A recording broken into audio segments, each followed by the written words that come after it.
Hey, what's up, guys? Welcome again to the annual Pick a Fight with Everybody broadcast. It's me, Bradley from Zeal Cigars. I am going to be talking about an incredible subject today, which maybe a lot of people don't talk about, and I'm really excited to talk about it. And my guest in particular is a dude that I respect very, very greatly, and the best guy that I've ever seen to be able to address this issue. And now what's going to happen is we'll be talking something that's primarily religious focused and or Christian based, meaning is it okay for Christians to smoke cigars? I get this question a lot, being a former pastor, being a devout Christian. And so if you're in that boat, we have an opportunity for you today to get some of your questions maybe answered by one of the foremost authorities on this on the internet now. And I can't keep them down any longer. I'm bringing them on right now. Please do me a favor and welcome Joe Thorne is in the house. He just goes by Joe. Get your cup of Joe here at the Zeal Cigar Hot Seat. And I'm here with Joe Thorne. Joe, how you doing, bud? I'm good, man. Good. I'm enjoying a cigar you sent me. Yeah, the whiskey sunset, dude. Whiskey, yeah, Tango Foxtrot, whatever it's called. I don't know. It is. It is a delight. What a easy draw. Lots of flavor. Yeah, but on the lighter side. Right. Right. And yeah, I mean, this is the kind of thing. Be perfect. You wake up at 5 a.m. I'm gonna get up, read my Bible, have a cigar, and then go work out or something. Not that I work out, but it's like that. Perfect. It's really, really good. Enjoying it. Nice little break in my day. Well, I'm smoking the same thing, and it's been a minute since I smoked it. It really does have some great sweet notes, nice and cool and easy, and it is a great cigar. But and we'll be talking about cigars today, obviously. But I want you to be able to tell people where you're from, where you're at, what you do, wife, kids, all that good stuff. And I know you obviously because it's kind of weird for me, guys, because I'm fanboying out right now. I really am. You aren't fanboy. We're buddies. Stop it. I'm fanboying out like crazy right now. Because Joe actually wrote a book a long time ago called Note to Self, had a great impact on my life, my ministry when I was a pastor. And he really is a great guy and really one of the most foremost authorities on this issue of being a Christian and smoking cigars. So, Joe, tell them where you're from, what you do, and everything else. Well, let's see. I am a pastor. I am the lead pastor, which in our case simply means that I'm the preaching pastor and I do most of the vision casting, but I don't have more authority than any of the other pastors, volunteer or staff. But I'm the preaching pastor at Redeemer Fellowship. We planted this church 13 years ago. We are currently a part of Acts 29, which is a church planting network, and the Southern Baptist Convention. Okay. And let's see. I am married to an amazing woman. Her name is Jen. And she can literally now kick my butt. She hates when I talk about this, but she does jujitsu, and she actually now scares me. She is in incredible shape, and she is dangerous. So we have 4 kids and 2 dogs, and my dad lives with us. And, so home life is great. Church is amazing. Redeemer Fellowship is the best church I've ever been a part of. I feel very fortunate for that. I like to write. And so I write a little bit here and there. And I've written a few books that are generally aimed at encouraging people. And I host a podcast with a guy named Jimmy Fowler. He's one of the pastors here at Redeemer called Doctrine and Devotion. And so that's where you can find us 2 times a week, just chopping it up, talking theology, Christianity, Christian life, and whatnot. Okay.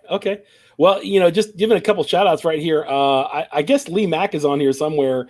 Larry, I see you, brother. I see you, Lee Mack. Lee Mack is a dear friend of mine, a dear brother, another cigar reviewer. Lee Mack, meet my buddy Joe Thorne. Joe Thorne, meet my brother Lee Mack. Brother from another one. Lee Mack's great. If you ever see Lee Mack on his videos, he starts them out with a big God, and then you think Morning Vietnam, but he just says Morning Vietnam. He's a great guy. Way better job than I do at cigar reviews. Lee Mack is much more in depth than I am. I'm just trying to sell cigars. But the reality is, so you said you had 2 dogs. That kind of sparked. I have 2 dogs too. So what kind of dogs you got? We've got a pit bull Australian cattle dog of some variety called Lucifer, and Lucy for short. She is a sweet dog. Yeah. But mocking the devil at any opportunity is always fun for me. So, anyways, so yeah. And then we've got another dog. We just got her. She's a puppy. She's incredibly strong and hyper and annoying as all get out. Her name is Raven. Okay. And she looks like she's black lab pit mix, but I'm not really sure. Okay. But man, can jump and is a lot of fun and won't stop peeing and pooping everywhere. So that's awesome. Struggling with that. But yeah, we actually love our dogs. And it's like when you have kids, like you have 4 guys. When I was single, everything had its place. Everything, like Dexter, serial killer. I like everything put in its place, clean, organized. And then you start having kids, and you realize like those days are gone unless I'm going to turn, my house into a museum and make the kids miserable. Everything was messy and has remained messy, despite our best efforts to keep it organized and clean. It's just there's a bit more chaos. And with 2 pups, it's just going to be. We just bought a brand new couch. And she's eating it. So that's our fault, not her fault. I'm not gonna be mad at the dog. Well, I am gonna be mad at the dog. I'm gonna yell at the dog. Sometimes I'm gonna throw things at the dog, but it's more my fault. Absolutely. You bought the nice couch, and your dog is using it for their purposes. As a dog does. Yeah. But the guys are getting comments. A guy. So we have a guy here that is a Christian pastor that named his dog Lucifer. And reference Dexter. It's going to be a great time, guys. Don't worry about that. It's going to be incredible. And we're going to jump into this immediately because we're smoking cigars. We're excited about that. If I tried to get to everybody's comments, there's so many on there right now. I don't know that I can. But I got into cigars. What is supposed to say? So I'm one person. So I got into cigars because of Brad. Hey, I'm glad. Thanks so much, man. I'm glad about that. A lot of guys are shouting Lee Mack as well. And what did this guy say? There's a bunch of other comments. So we're going to kind of sidetrack some of the comments a little bit. If I see something big up there, if you have a particular question about this issue, ask it. And if I think it's good enough, I'll put it up on the comments so we can both read it. But Joe, I want to ask you this comment. I want to ask you this real quick. You being a pastor, okay, me being a former pastor, there are times that people came to me and said, why are you destroying the temple of God, which is obviously your body, with cigar smoke? You're absolutely horrible. You're sinning, and you should do that. What is your response to that? So as a pastor, as somebody to take care of the body, okay, which is, God's temple, if you would, for us, the Holy Spirit dwells in it. What do you say to that? What's your response?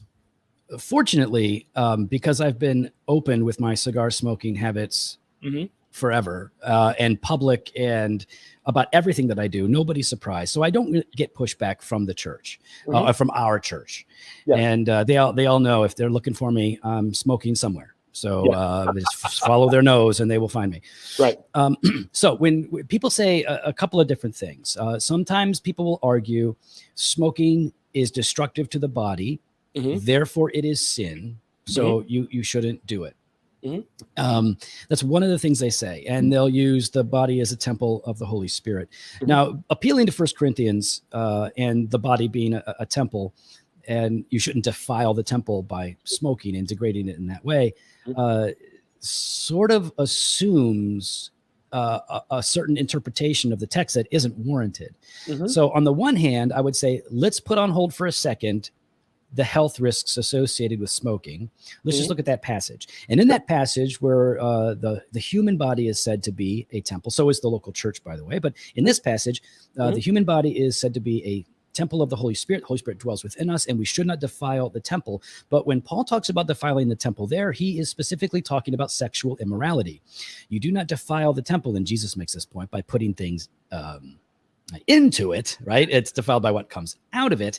And so here Paul is saying it's you are defiling your temple by joining yourself to a prostitute or joining yourself to someone who isn't your spouse. That is a defilement of the temple. It's sexual immorality. It has nothing to do with physical fitness, diet, exercise, smoking, or whatever. So it's the wrong passage to appeal to. So when the first thing I say, when a well-intentioned, if somebody's looking to troll, then I'm just going to box them. But if somebody is well-intentioned and they go, hey, listen, I say, don't use that passage. Instead, just go to Genesis 1 and 2. Okay, we are people made in God's image. We are psychosomatic beings, meaning we have a soul and a body, and we are responsible to care for both. And obviously, I take great care of my body. Do you see my guns?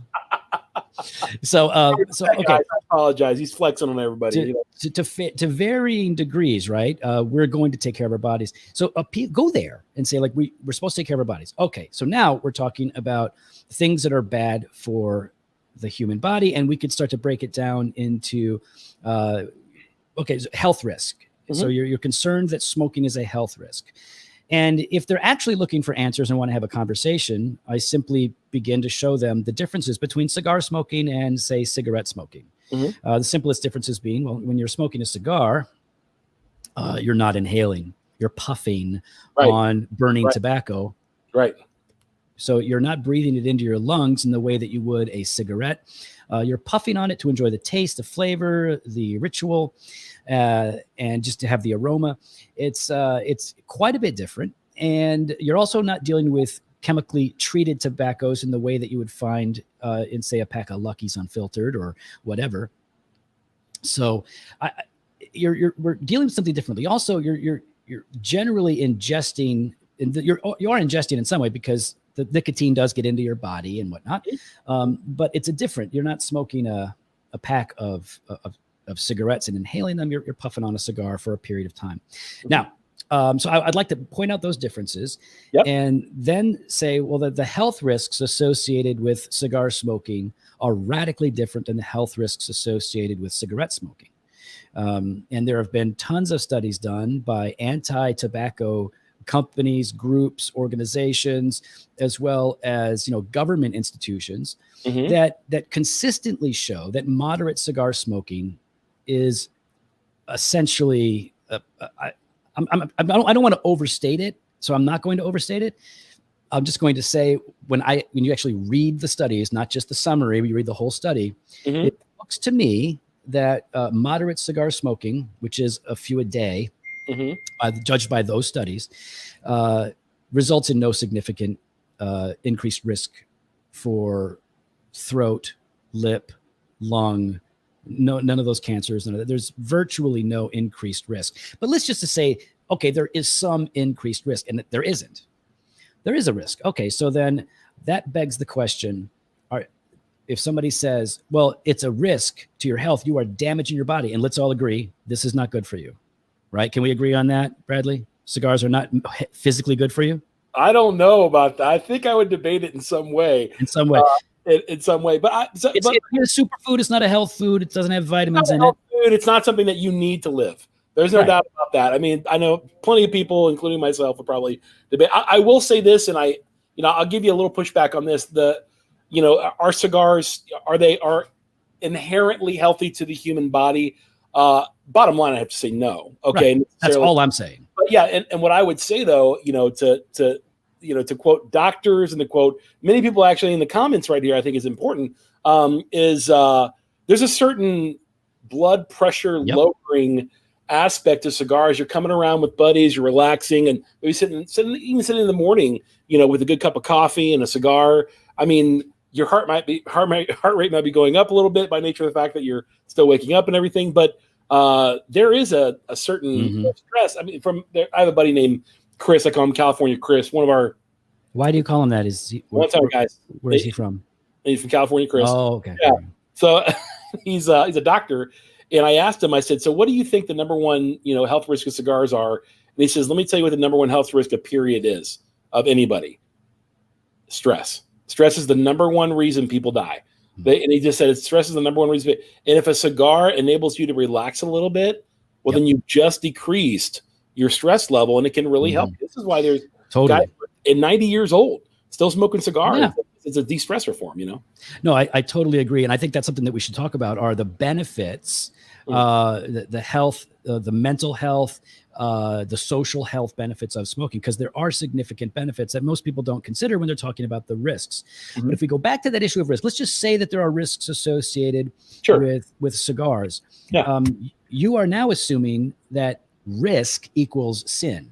Religious people are arguing, they don't articulate it that way, but what they're saying is risk is sin. Right.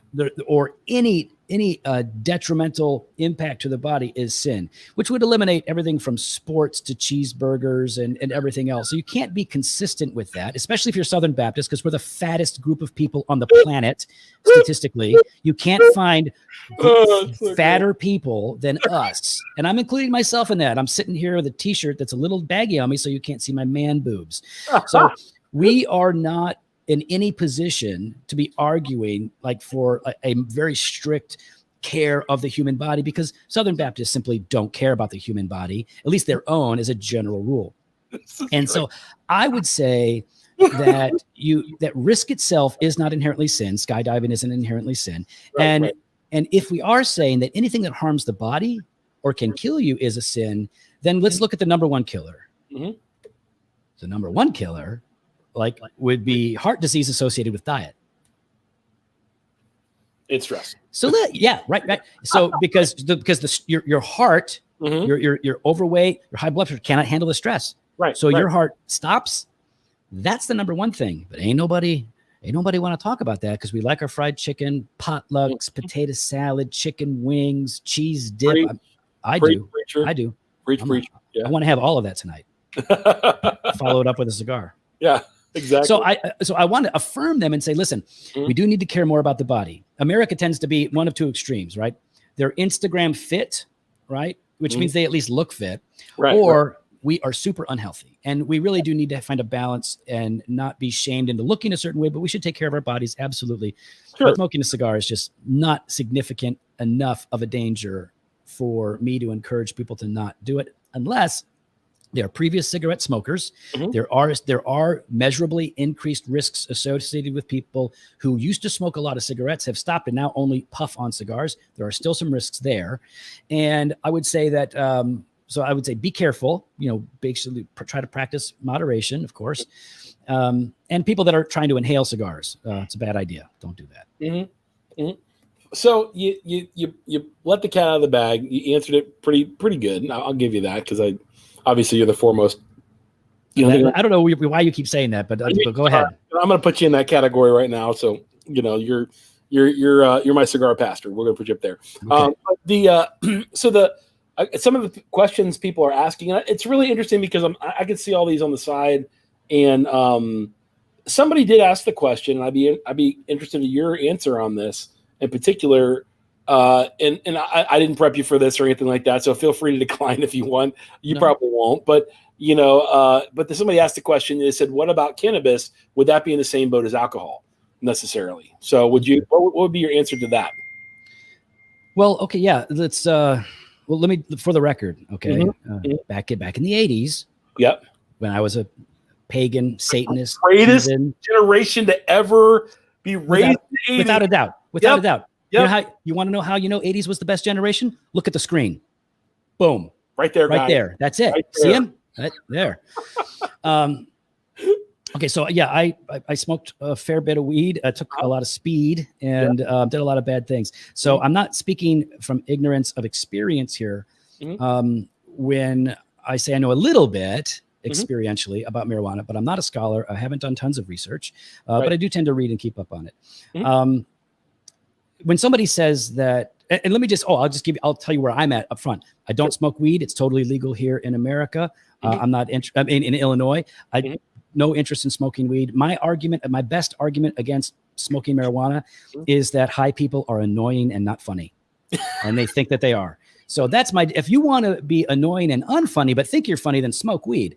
But if you don't want to be that, then don't smoke weed. That's my best argument that I got, because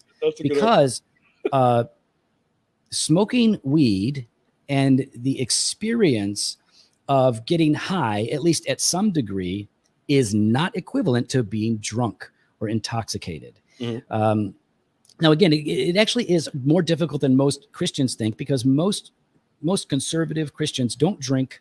They're not familiar with drunkenness. They don't know what it is. And so you actually have to determine, so when is a person drunk? Are you going by the legal limit? Okay, so is it what the government has established, whatever it is, 0.08, or is it something else? The Bible talks about wine making the heart merry and bringing gladness to people. It's a blessing of God. So you have to determine what does it mean to be drunk. And I'm not trying to get out of it. I'm saying drunkenness is sin. We take that very seriously at our church. Drunkenness is a problem. We've had to address that when people develop a problem there. But anybody who's been drunk and anybody who's been high knows they ain't the same thing. And when you start to look at marijuana usage, marijuana abuse, I think there's a couple of things to keep in mind that are really simple. Addiction is a problem. Addiction is wrong. If you have addiction, if you can't practice self-control, that's a sin issue. If you are being overtaken by something so that you are not acting in godliness or in faith, that's a problem. That you need to get rid of that. So the real question is it possible for somebody to smoke marijuana or to ingest cannabis in some form and not sin? And the answer to that is, I believe, yes. And not just for medicinal purposes. Obviously, there are great treatments for varying diseases and illnesses that come with the cannabis plant. But I don't think it's the same as getting drunk. But I also would say it's not the same as smoking a cigar. So I think smoking cannabis has, THC can alter the way that you feel, but that's not necessarily sinful. I'll tell you this, at our church, at Redeemer Fellowship, now we are a conservative, Bible-believing, preach through books of the Bible, confessionally reformed, 1689, second run of confession kind of church, old school Baptist, like 17th century old school. And if one of our members smokes weed recreationally, that's not an issue for us at all. Yeah. If they're drinking and getting drunk, if they're smoking and not going to work, then that's an issue that we have to deal with. Right. And that's important. So one of the things I think would be good as far as a foundation that people understand is we're addressing this from a biblical worldview sense, guys. We just really are. That's important. So if you're not a Christian, or you and you don't have a Christian conviction or belief, this wouldn't be for you. There wouldn't be something that you might be interested in what the Christian position is on this, or the biblical position is on this. That's why we're excited for joining us today. But keep that in mind. So if you hear something that you wouldn't necessarily agree, and you're not a Christian, well, obviously you wouldn't, because you don't have the same convictions that we would. It's a weird thing, right? Like we actually, because I talk to people, especially when I'm talking to, neighbors, people at the cigar shop who might be, gay or lesbian and not Christian at all. Right. And they want to know what I think. And the first thing I tell them, I say, listen, I don't feel like I get to make up what my convictions are. Right. I pull my convictions and my beliefs and my moral standards from an ancient book. Yeah, that was written over a period of 1,500 years. So that's where I go. I'm going to an ancient book. I trust that book. And so even when it makes me uncomfortable, that's where I'm going for my insight. And I don't expect you to embrace it. Just know I'm not coming at you. I'm coming at this book, trying to understand what it says. And I'm trying to orient my whole life around it. Well, somebody had a really good question. I think this is important. It says, what about how the Bible says not to be a stumbling block, especially around new Christians who are still struggling through convictions, if you would. So I think that's a very fair question.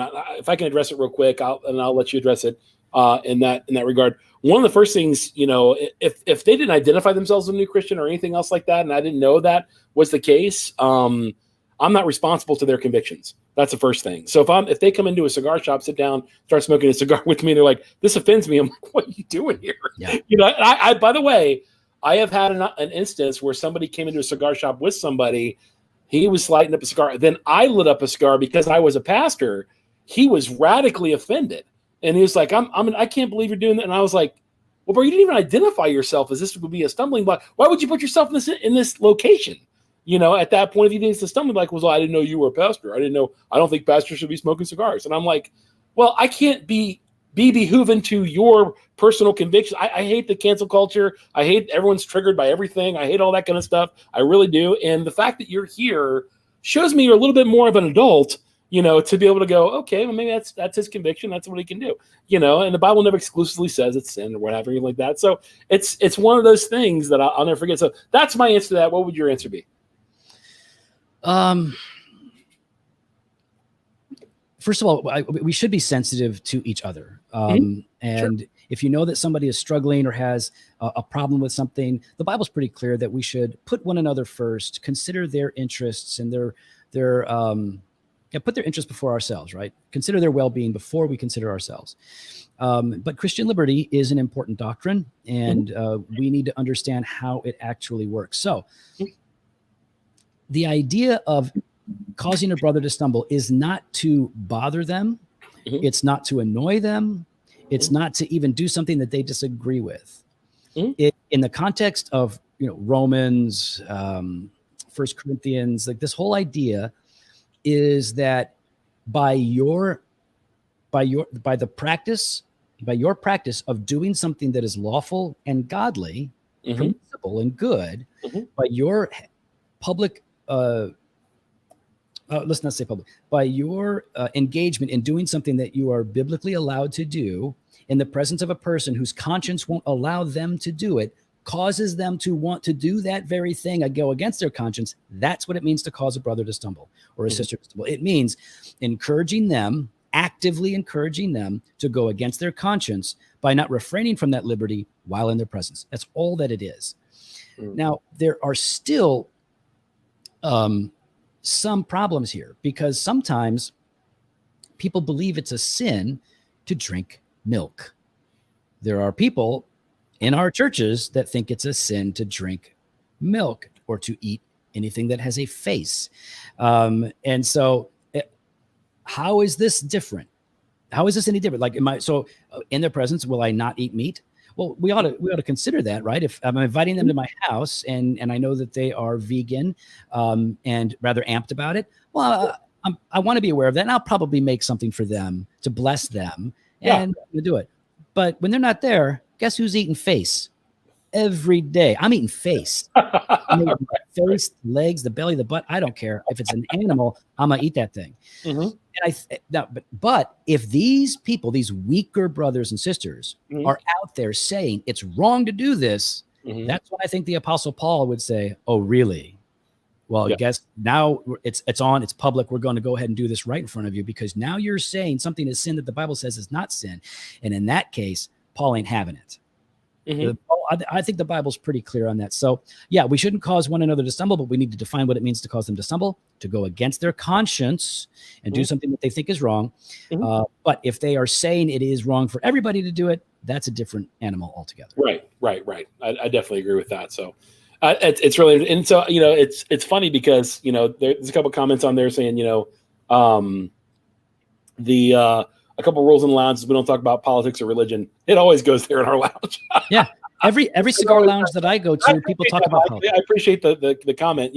I think that's two of the most important things to actually talk about, in a respectful way. And I think what's happened is the culture has hijacked good conversation. And that's why good conversation can't be had where two brothers can disagree on something and still walk away friends. The cigar lounge is the last place. Might be an overstatement, but it's the last place where men can go and sit down and have a conversation with one another about anything, and be better for it. At the cigar lounge where I'm a member, we have classic liberal, classic conservative.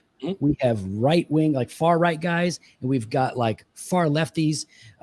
We've got Dick Kay is an old Chicago news anchor. He's there all the time. He's like 80 years old, super left. He's there, and sometimes things get intense, but most of the time, like I have good I am a conservative libertarian kind of guy. Yeah. One of my good friends there is Bob, and he is a retired school superintendent, PhD, and classic liberal guy. We disagree, but we talk about everything. Religion, politics, and men should be able to do that respectfully and be better for it. I think that's important, and I appreciate what Danny said. You nailed it. It's about respect and understanding, and I think that's important in any kind of conversation you're having with somebody. I think that's what's happened in culture. It's been hijacked, to where you can't have a conversation, anymore with somebody that you disagree with, because it's something that it's funny. If you remember reading.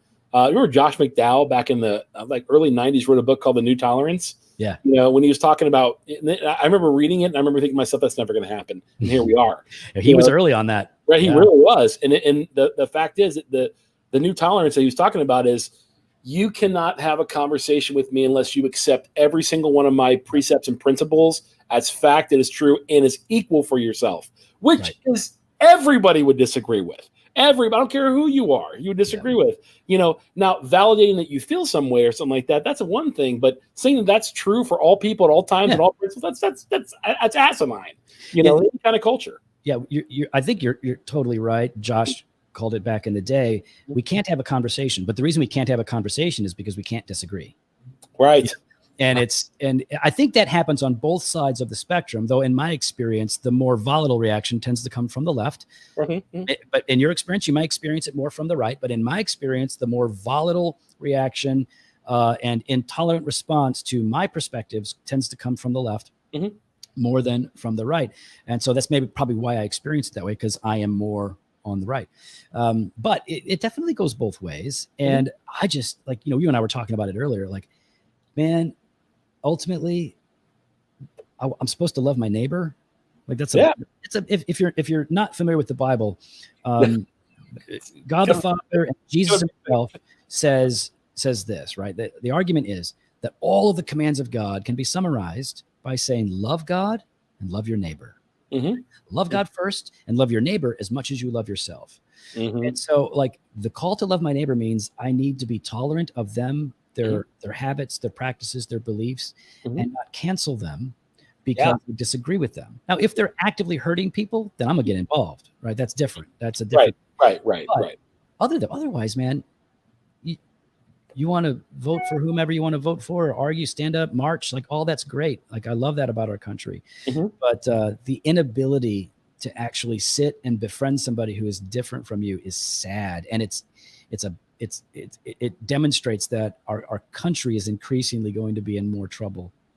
Right. I think that's one of the reasons I wanted to have you on. I was told by several different people, if I do this podcast or this in particular, you're going to get trolled, you're going to get hate, people are not going to buy from you, all this kind of stuff, because, you're claiming, the name of Christ. And I'm like, that's nothing new for me. I've been out there, and I, as a Christian guy, I'm one of the most persecuted guys in culture right now, so, I mean, it's crazy. White, male, Christian. Yeah. Right. I'm a bigot and everything else. You need to shut up. Just shut up and be quiet for a while. So it's unfortunate because the guys that come in here have various different perspectives from me. Love me. I love them dearly, and dear friends. I'm talking guys I go shooting with, hunting with, have over for dinner, all that kind of stuff. So they're not just part of my business; they're part of my family. Yeah. And these are dear friends of mine. So, but you're right. I think we've lost that perspective of, and particularly in culture, where the agree to disagree and still walk away friends. Now we're walking away enemies. And there's guys in pop culture that have called that out. Joe Rogan, in particular, is one of the main guys that have called that out and sees just how divisive that has become. And I'm not a super Joe Roganite or anything like that. But he's got some really good points, and he's making great points, on his podcast about that. Yeah, Joe Rogan is one of the guys I do listen to quite a bit. And here's the thing with the continued fracturing of our culture into tribes and interest groups, and the inability to even talk. So the inability to be friends with people of opposing views, and the inability to talk means that there will be no changing of minds. By and large, it means there will be less and less changing of minds, because the changing of our minds happens in the context of community and relationships and dialogue with people that we disagree with. So one of the great movies, I am not recommending this movie to anybody who is not 18 and has a very thick skin, but one of the great movies that shows this is American History X. Oh, yeah. So American History X is Ed Norton's best performance of his career, where he plays an articulate, jacked skinhead. Yeah. He is articulate and winsome. You believe Ed Norton hates all races other than white. He's so convincing. So Ed, his character, brutally kills a black man and goes to prison. And his work buddy is a funny, persistent black guy. Yeah. Now, and they won't talk to him for a long time. They're stuck together. He ain't talking. But the black guy's a good guy. He's going to keep pushing. He's just going to keep talking. He's going to keep being a friend. And over the years in there, Ed Norton's mind is changed. And it happens in the context of community and dialogue. If he would have just sat with the racist skinheads, he would come out the same way. By not interacting with each other, we can't learn from each other. And I would guess, I know it's a fake story, right? But even then, like the African American in that situation learns more about that culture that he only sees from the outside, and he learns something really big, which is people change. People change. So like you can start as a lunatic racist and then come out the other end and realize like this was all a bunch of lies and I believed the wrong thing. That's going to happen more often in the context of community and dialogue. Yeah, I think that's such a tremendous healthy point you made, that you have this incredible opportunity that is afforded us to be in community and to learn with dialogue, and cigar lounges can be one of those last bastions, of conversation. You got 45 minutes to an hour to smoke a cigar, keep the TVs off and start the conversation. So I mean, even when guys come in here to watch the game on Sunday or what have you, they're talking the breaks, exactly, and they're talking over the game. The game's low, and they're talking over each other and stuff like that, which is really, really cool. Really, really cool. And that, to me, I think that's one of the best. I mean, I never thought about it, but American History X is a great example of that. Well, I didn't thought about it until we were talking. So, so I travel a little bit, right? So I do some speaking and whatnot. And so when I travel, the very first thing I do is I want to figure out where's the closest and best cigar lounge, right? And then where's the closest and best coffee shop, and then where's the closest and best donut shop. Those are the three things that I'm interested in when I go somewhere. Cigars, yeah. And so I walk into all kinds of cigar lounges, super hoity-toity, like fancy rich guy stuff, super like, not much money involved, but it's just a dive. But and then I've been into like predominantly black cigar shops, predominantly. I've been all over, and I look like I came out of a trailer. I look like white trash. I know what I look like. So I roll into these places, and I can say 99% of the time they welcome me regardless, as a man, as a friend, and so rich, poor doesn't. And to be honest, there really aren't very many poor regular cigar smokers, because it is a luxury, right? It is basically middle class and upper smoking cigars. But I've always received well. It could be a bunch of guys in suits, and I'll roll in, and they don't bat an eye. Like we start talking at our cigar shop. It's a lot of lawyers and doctors and guys that, a lot of retired people as well. But then you'll find guys that like they're pool cleaner, and it's like, it's all kinds. So, I mean, yeah, I do think that the cigar shop is one of the great places to go to actually talk. If you want to talk, you go to a coffee shop, more than likely, unless it's got a really unique culture, you're not talking to anybody. Right. But a cigar shop, yeah. Absolutely, dude. Absolutely. Well, I want to get some questions that guys have asked and everything else like that. If you guys have particular questions about this subject or any subject that Joe and I have mentioned, feel free to ask them in the comments below, and we'll try to get to those as much as we can. A lot of guys are, asking the question. I think Lee Mack even said, we have to agree, and we'll never agree on everything. That's a true statement. We don't have to agree on everything, and I appreciate that about Lee Mack. And Lee Mack and I have differing views on different things like that, I'm sure. And I love the fact that you can have very, very, very even heated conversations with people you very, very vehemently even disagree with, and still walk away. And I remember doing this when I first got in the cigar industry. I was working at a little shop, and this guy would come in every day at 10 a.m. He'd come in every day at 10 a.m. And he was the opposite political spectrum of myself. And all he would do would vehemently try to convert me to his political view. That's all. I mean, and it was, I would say it was somewhat malicious and tremendously tedious to me. I asked him at one point, I said, what if I never disagree with you? What if I never agree with you? No matter what you say to me, what if I never agree with you? Will you still validate me, as a person in your life? Will you still think that I'm someone to talk to, or do you just come here to argue with me? That's all it was an argument. And it was an argument I just had to be almost 6 months. I mean, every day, and you can imagine, like 3 to 4 days out of the week, you come in and do this. And there's at one point, I remember thinking to myself, this guy just wants to be right. That's all he wants. Yeah. He doesn't really care about my opinion. He doesn't. Was this a Christian guy or no? No. Because a lot of Christians are that way. We're Oh, famous yeah, for being that way. Absolutely.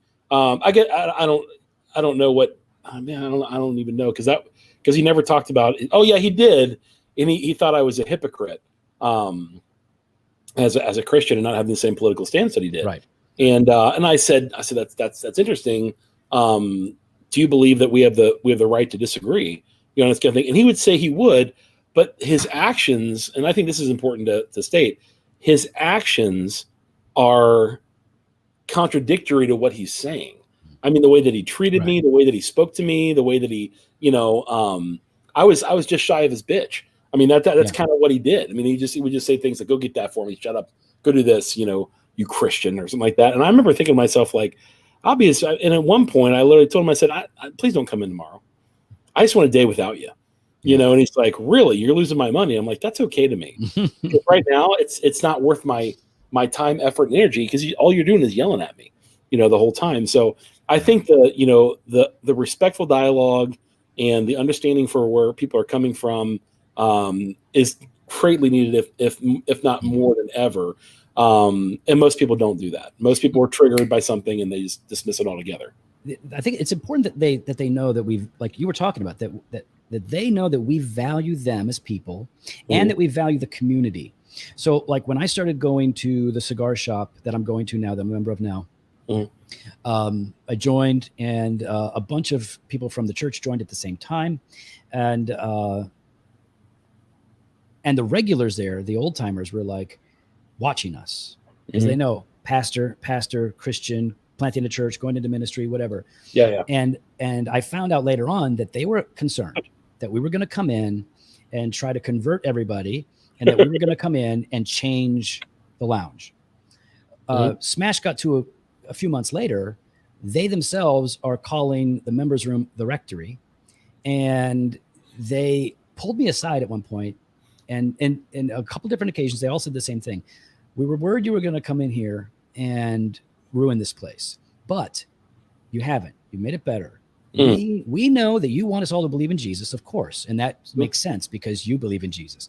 But you're never hard on us. You love this place. You got great conversation. Like they respected us, and so yes, they know that where we're at, and if they want to talk about it, we're ready to talk about it. And if they don't want to talk about it, then we'll talk about something else. It's fine. But the point is, they got to know, like, I don't just see you as a project. I see you as a person, and I want to know you. And yes, I do want you to believe in Jesus. But if you don't, that's okay. I'm still going to love you. You're still going to be my friend. Now, let me ask you this: cigar wise, what's your go-to cigar? I only smoke Liga Privada No. 9 and T52, 5 a day. Okay. So no. Budget you can work with, No. I for a long time I smoked tons and tons and did a lot of experiments. I mean, I've been smoking cigars a long time, but now I've in the last couple of years I settled into basically getting box after box of AJ Fernandez New World Toro. It's a very good cigar, well constructed. It's affordable, and I smoke those every day. I really enjoy them. So yeah, that's my go-to right now. Okay. Yeah. And just for the record, you're smoking the old Whiskey Sunset by Zeal Cigars. Yes, which can be found at zealcigars.com for you guys who are just interested. Nice Cameroon. I'm smoking it through. I'm almost at the nub of I'm a fast smoker. You told me you're kind of a slower smoker, right? Say that again. You're a slower smoker. Yeah, I mean, it depends. If I'm working or watching a show, then yes. The Toro. This thing. All right, so the AJ Fernandez. If you can see this, the New World Toro, right? So it's just a Toro, and I'll get 2 hours out of that. Okay. By smoking nice and easy, but I can also smoke it in an hour. So if I know I have an hour, I will smoke it. But if I know that I have 2 hours, then it lasts the 2 hours. So yeah, I guess I'm a slower smoker in general. Okay. And there, I guess how long have you been smoking cigars? Well, you know, when I started smoking cigars, I started smoking cigars in third grade. Third grade. I used to Third grade. I used to go to I lived in Geneva, Illinois, and I would walk down to Frank's grocery store and I would steal, I think they were called White Owls. These like cheap cigars. Oh, yeah. White Owls, yeah. So yeah, I would stick those in, because this was in the early 80s, right? So I would put them in my big sock that you hiked up to your knee. I would put them in there and I would just kind of, I'd walk out or I'd get some gum and nobody would look. And I would go behind my grandma's church and smoke those cigars. But I started smoking, and I always kind of liked cigars. I didn't smoke cigarettes. My parents both smoked cigarettes. But once the cigar boom started happening, I was very interested. But unfortunately, I was a student at a Bible college that forbade any form of tobacco consumption. Okay. So from 93 to 97, 94 to 97, I did not smoke cigars. But when I graduated, I had 2 in my breast pocket underneath my gown. And as soon as I got out of there, I started smoking. And that was the height of the cigar boom, 97. Right. And so from then on, I probably smoked 1 a week whenever I could throughout seminary. And then for a time I smoked pipe because we started having kids and I didn't make any money. And so I had to go to pipes, you know, which you got to do what you got to do. I like smoking. And so I acted like a dandy for a while. And then once I finally got a raise and started making more money, I went back to cigars. And now, so yeah, I smoke a few cigars every day. Okay. That's awesome, man. Well, anything you want to say before we end the podcast? We're going to end it for 45 minutes. Is there anything you want to say to anybody that's out there? Give them a plug for your social media where they can find you. Devo, Dr. and Devo and everything else like that. Don't screw it up, Bradley. You're messing it up. You're gonna get people sending them to the wrong thing. I don't want them going to the wrong thing. Gosh, I'll shut up so I'll stop being persecuted by, this bearded white guy. Angry dwarf. So yeah, check out the podcast. If you like conversation and people busting each other's chops and whatnot, check out Doctrine and Devotion at doctrineanddevotion.com. You can find us on Spotify, iTunes, all that stuff. And I'm on social media. It's just at Joe Thorn. It's always Joe Thorn, JoeThorn. So Instagram, Facebook, Twitter, all that stuff. But yeah, check out the podcast. I think that you'll get a sense of the theology and the things that are important to us. It's really devoted to that end of things. So we've had people become Christians while listening to the podcast. We've been able to encourage a lot of people grow in their faith. And it's also just a good time. People like, if you feel like having a good time and laughing, then that's something to go to. It's serious doctrine, but we don't take ourselves seriously at all. And so, yeah, in terms of what I would say to people, man, my just encouragement is enjoy God's good gifts that he gives you in this life. Don't take them for granted, whether it's good food or a good cigar or good friendships, your family. Don't take those for granted. And the best way to get the most out of God's gifts is to know God, is to look to him, to consider him. So I would just encourage everyone to consider Jesus Christ, the Son of God, who loves terrible sinners like me. Yeah. And like you. So Joe's a worse sinner than I am. Just so much worse. Easily. Look, you want to know how I got tribal art right there. that obviously shows you that tribal art is sin. I'm gonna let you know. It's so bad. Tribal art tattoos from thanks 90s. Everything was fine in the 80s. And then 90s came in and people started whining and doing grunge music like a bunch of babies and like, I ain't got time for that. You messed me up. Before Joe offends everybody in the chat rooms, I want to thank you guys so very much for joining me and Joe Thorn here. Joe is a great guy, and again, one of the most foremost authorities, on smoking cigars and the Bible that there is, out there. So, Joe, thanks again for being my guest here. Hang tight in the green room as I take everybody out, and then we'll talk again before he goes. So I'm gonna take you down there, guys. Thanks again so much for joining us. Thank you so much for joining us here on the Zeal Cigar Pick a Fight podcast. So we're gonna be doing that as much as we possibly can, usually on Thursdays or Fridays. I'll be on the Bakersfield Gentleman podcast on Friday morning at, I believe, 8 a.m. my time. So it's probably 10 or 11 or 12, somewhere around your neck of the woods. And I'll be joining Kevin, the great Kevin Shahan from Cigar Prop on Sunday night on his podcast as well. So again, from the bottom of my heart, thank you so very much. And being respectful in the comments. You guys' comments were great and everything like that. Sorry we couldn't get to everything this time. And I really do appreciate all the love, all the support, everything like that as well. For all your cigar needs, go to zealcigars.com.